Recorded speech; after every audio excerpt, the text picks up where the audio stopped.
This is the Week 8 GAC Rewind. I'm Isaac Bourne. Ouachita defeated 25th ranked Southern Arkansas 42-14 behind another big performance from quarterback Trey Nichols. The true freshman had 291 yards of total offense with 3 total touchdowns, while running back Chris Henley Jr. reached the end zone twice on 19 carries for 95 yards rushing. Mule Rider quarterback Hezekiah Harris picked up 145 yards offensively with 1 rushing touchdown to open the scoring for the game. Here's one of Ouachita's 6 touchdowns on the day.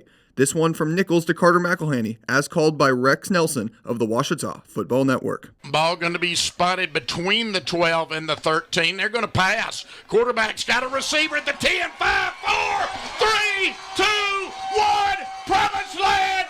No flags down. Touchdown, Carter McElhaney. Touchdown, Ouachita. Homecoming in Russellville went to the Wonder Boys, defeating Henderson State 17-6 in a steady reign. Arkansas Tech held the Reddies scoreless in the second half, outsourcing Henderson 14-0. Quarterback Carter Hensley completed 9 of 15 passes for 106 yards and a touchdown. Running back Bryson Rowland rushed for 58 yards rushing and 1 touchdown on 11 carries. Ready running back Jeremiah Davis rushed for 84 yards on 11 carries in the loss. Here's Tech's first touchdown of the game, giving them the lead for the first time in the third quarter, as called by Sam Strassner on River Country KCJC. On 3rd down and 10, Carter Hensley brings Sermons in motion.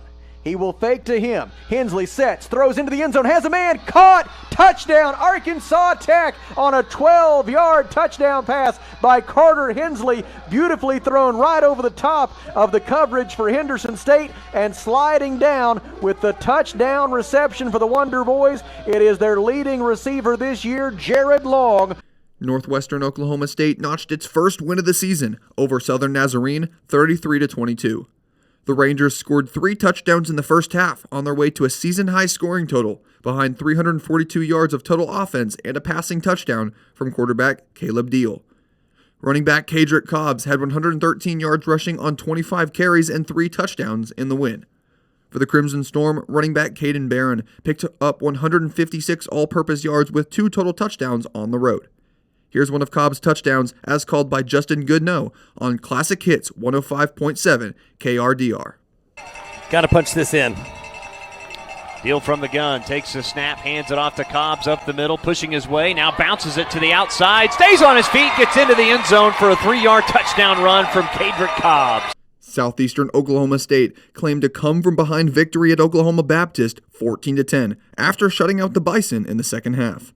Trailing 10-0 at halftime, the Savage Storm rallied to score twice in the second half, behind 145 all-purpose yards and a touchdown from running back Donovan Shannon and 143 yards rushing and a touchdown from running back Cameron Lockhart. The Bison were led defensively by cornerback Chase Whitebear's 5 tackles and 2 fumble recoveries that held Southeastern scoreless in the first half. Here's Lockhart's 67-yard touchdown run, as called by Jay Lindley on the Southeastern Sports Network. Ball at the 33-yard line. Hohenberger receives the snap. Handoff Lockhart, right side run. Gets out to the edge, over the midfield stripe. Jets are on up the right sideline, and he's going to take it all the way. Touchdown Southeastern from 67 yards. Lockhart has the Savage Storm on the board. Southwestern Oklahoma State scored 38 straight points against East Central on its way to a 38-14 win over the Tigers.